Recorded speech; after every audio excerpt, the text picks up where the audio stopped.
ഇനി നമ്മൾ നേരെ ക്ഷേത്ര പരിസരത്തേക്ക് അതിന് ചുറ്റുപാടുമുള്ള പ്രദേശങ്ങളിലേക്കൊക്കെ പോവുകയാണ്. അവിടെ നിന്ന് വിവരങ്ങളുമായി നമ്മുടെ ഐശ്വര്യ ചേരുകയാണ്. ഐശ്വര്യ, വളരെയധികം തിരക്ക് സ്വാഭാവികമായും അവിടെ ഉണ്ടാകും. കാരണം ദിവസങ്ങൾക്ക് മുന്നേ തന്നെ ആളുകളൊക്കെ ഈ ക്ഷേത്രത്തിൻ്റെ അടുത്തായി തന്നെ പൊങ്കാലയിടണമെന്ന് ആഗ്രഹിച്ചുകൊണ്ട് എത്തുന്ന ആളുകളാണ് അവിടെയൊക്കെ പൊങ്കാലയിടുന്നത്.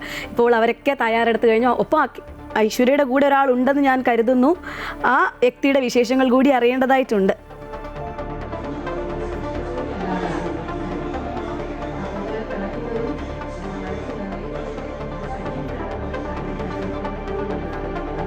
അതെ, ശ്രീജയ് സൂചിപ്പിച്ചതുപോലെ നല്ല തിരക്കാണ്. ഓരോ വർഷം കൂടുന്തോറും തിരക്കിങ്ങനെ വർദ്ധിച്ചുകൊണ്ട് വരികയാണ്. ഇപ്പോൾ നമ്മോടൊപ്പം ഒരു സെലിബ്രിറ്റി തന്നെയാണുള്ളത്. അത് നമ്മുടെ സ്വന്തം അമൃത കുടുംബാംഗം കൂടിയാണ്. കൃഷ്ണേന്ദ്രൻ സാറിൻ്റെ വൈഫാണ്.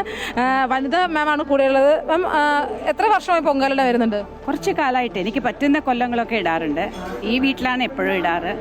ഗോപിനാഥ് സാറെന്ന് പറയും. ഇവിടെ അമ്പലത്തിൻ്റെ ട്രഷറിയാണ്. അപ്പോൾ KS ചിത്ര പരിചയപ്പെടുത്തി തന്ന ഫാമിലിയാണത്. അപ്പോൾ അതുകൊണ്ട് ഇവിടെയാണ് ഞാൻ വന്ന് എപ്പോഴും ഇടാറ്. അപ്പോൾ ഇവരെ ഒരു കുടുംബം പോലെയാണ്. എനിക്ക് വരാൻ പറ്റിയില്ലെങ്കിലും വിളിച്ചു ചോദിക്കും, വരുന്നില്ലേ എന്ന് ചോദിച്ചിട്ട്.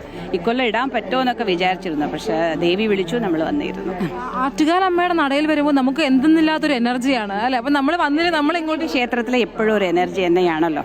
ദേവി എന്നെയാണല്ലോ നമുക്ക് എല്ലാ ശക്തിയും തരുന്നത്. അപ്പോൾ ഇന്ന് എന്താണ് ദേവിക്കായിട്ട് അർപ്പിക്കാൻ പോകുന്നത്? ഞാൻ എപ്പോഴും പൊങ്കാലയാണ് വെക്കുക. അതാണ് എനിക്ക് എളുപ്പം. അപ്പോൾ അത് ഒരു നേദ്യം അത് നന്നായിട്ട് ചെയ്യാൻ വേണ്ടി പ്രാർത്ഥിക്കും.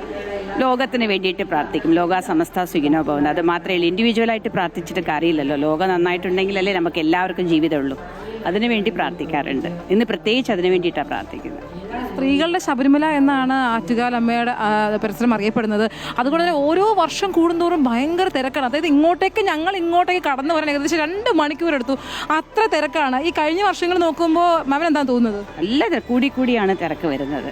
കുറഞ്ഞിട്ടൊന്നുമില്ല. പല രാജ്യങ്ങളിൽ നിന്നും വരികയല്ലേ ഇതിടാനായിട്ട്. അപ്പോൾ ദേവിയുടെ ശക്തി തന്നെയാണത്. അപ്പോൾ നമുക്കിരിക്കാനുള്ള ഭാഗ്യം കിട്ടി. ഈ പറഞ്ഞതുപോലെ ഈ ഒരുക്കങ്ങളുടെ ഇടയിൽ നിന്നാണ് ഞാനിങ്ങനെ വിളിച്ചുകൊണ്ട് വന്നത് ഈ വിശേഷങ്ങൾ ചോദിക്കാനായിട്ട്. ഏതായാലും വളരെയധികം നന്ദി. എന്തായാലും ഒരുക്കങ്ങളൊക്കെ തകൃതിയായി നടക്കട്ടെ. ഈ പറഞ്ഞതുപോലെ ആറ്റുകാൽ പരിസരം ആകെ നിറഞ്ഞിരിക്കുകയാണ്.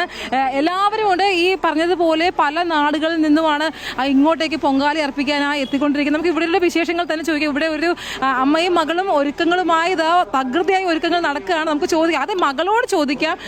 എല്ലാം ഇങ്ങനെ പഠിക്കുകയാണ്. എവിടെ നിന്നാണ് വരുന്നത്? ഇവിടെ ഐരാണിമുട്ട. ആദ്യമായിട്ടാണ് വരുന്നത്? അല്ല, വന്നിട്ടുണ്ട്. എന്താണ് ഉണ്ടാക്കുന്നത്? തെരളി.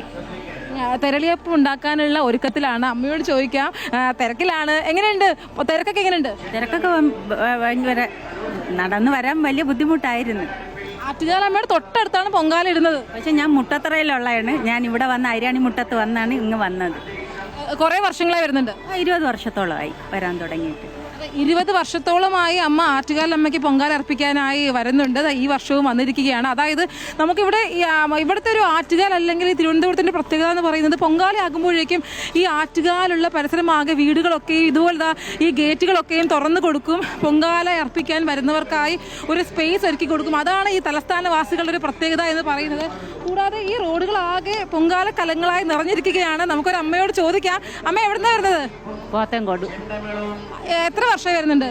വർഷം അപ്പോഴപ്പോഴും വരേ ഉള്ളൂ. വർഷം തോറും വരൂല. അമ്മ വർഷം തോറും വരില്ല. ഈ പറയുന്നത് പോലെ അവസരം കിട്ടുമ്പോൾ എല്ലാവരും അവസരം കിട്ടുമ്പോൾ അമ്മയെ ഒരു നോക്ക് കാണാനായി ഇതുപോലെ പൊങ്കാല അർപ്പിക്കാനായി എത്തും. എന്തായാലും ഇവിടെ നമുക്ക് കാണാം, ഈ റോഡുകളിലാകെ തിരക്കാണ്. ജനങ്ങളുടെ ഒരു ഒഴുക്ക് തന്നെ നമുക്കിവിടെ കാണാൻ സാധിക്കും. ഈ പറഞ്ഞതുപോലെ നമ്മുടെ ഒരു എടുത്തു പറയേണ്ട ഒരു കാര്യം എന്ന് പറയുന്നത് അമൃത TVയും ഈ പൊങ്കാല അർപ്പിക്കാൻ വരുന്ന സ്ത്രീകളുടെ കൂടെ ഒപ്പമാണ്. അതായത് തൊപ്പി വിതരണവും അതുപോലെ തന്നെ വിശറി വിതരണവുമായി അവരുമുണ്ട് ഇവരോടൊപ്പം ചേർന്ന് കൂടുന്നൊരു കാഴ്ചയും ഇവിടെ കാണാൻ സാധിക്കുന്നുണ്ട്.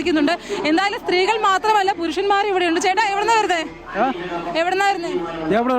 എന്താണ് ഇവിടെ പൊങ്കാലയൊക്കെ വീക്ഷിക്കുന്നത്? സഹായം ചെയ്യാനാണോ? സഹായം ചെയ്യാൻ. അതെ, എന്തിനും ഏതിനും സഹായത്തിനായി ഇവിടെ ചേട്ടന്മാരും ഒക്കെ നിരന്ന് നിൽപ്പുണ്ട്. അതായത് അനന്തപുരി യാഗശാലയാകാൻ ഇനി നിമിഷങ്ങൾ മാത്രമാണ് ബാക്കി. അതിനായി എല്ലാ ഒരുക്കങ്ങളും പൂർത്തീകരിക്കുകയാണ്. സന്നദ്ധ സംഘടനകളുടെ നേതൃത്വത്തിലും ഈ പറഞ്ഞതുപോലെ തന്നെ ഇവർക്ക് എല്ലാവിധ സഹായങ്ങൾ ചെയ്യാനായി എല്ലാവരും ഒപ്പം നിൽപ്പുണ്ട്. എന്തായാലും ഈ പറയുന്നത് പോലെ അനന്തപുരി ആകെ ഉത്സവമേളമാണ്. എല്ലാവരും പൊങ്കാല എന്ന് പറയുമ്പോൾ എല്ലാവരും ഇങ്ങോട്ടേക്ക് ഒഴുകി എത്തുന്ന നമുക്ക് കാണാൻ സാധിക്കും. എന്തായാലും ഇവിടെ ആകെ എന്തായാലും സെറ്റാണ്. ഇനിയിപ്പോൾ ഏതാനും നിമിഷം നിമിഷങ്ങൾ മാത്രമേ ഉള്ളൂ. 9:22 സമയം. അല്പസമയത്തിനൊക്കെ എന്തായാലും ഭണ്ഡാര അടുപ്പിലേക്ക് തീ പകരും. എന്തായാലും അമൃത ടിവിയുടെ വിശറിയൊക്കെ ആയിട്ട് താഴെ വീശിക്കൊണ്ട് നിൽപ്പുണ്ട്. ചേട്ടാ എങ്ങനെയുണ്ട്? അയ്യോ സൂപ്പറായിരുന്നു. എല്ലാവർക്കും ഭയങ്കര സന്തോഷം വീശാനായിട്ട് കൊടുത്തതുകൊണ്ട്. അടിപൊളി. ഈ നല്ല വെയിലാണ്, നല്ല ചൂടാണ്. അപ്പൊ അമൃത ടിവിയുടെ വിശറിയാണ് ഈ പറഞ്ഞതുപോലെ വീശിക്കൊണ്ട് നിൽക്കുന്നത്. നമ്മൾ ഇവരുടെ കൂടെ പൊങ്കാല അർപ്പിക്കാൻ വരുന്ന സ്ത്രീകളോടൊപ്പം. ചേട്ടാ പിന്നെ തിരക്കൊക്കെ എങ്ങനെയുണ്ട്? നല്ല തിരക്കായിരുന്നു. ആദ്യം ആ ഭാഗത്തോട്ട് പോകാനേ പറ്റുന്നില്ല, അമ്പലത്തിന്റെ അങ്ങോട്ട് ഭയങ്കര തിരക്കാണ്. ഒപ്പി വിതരണമൊക്കെ എതിരെ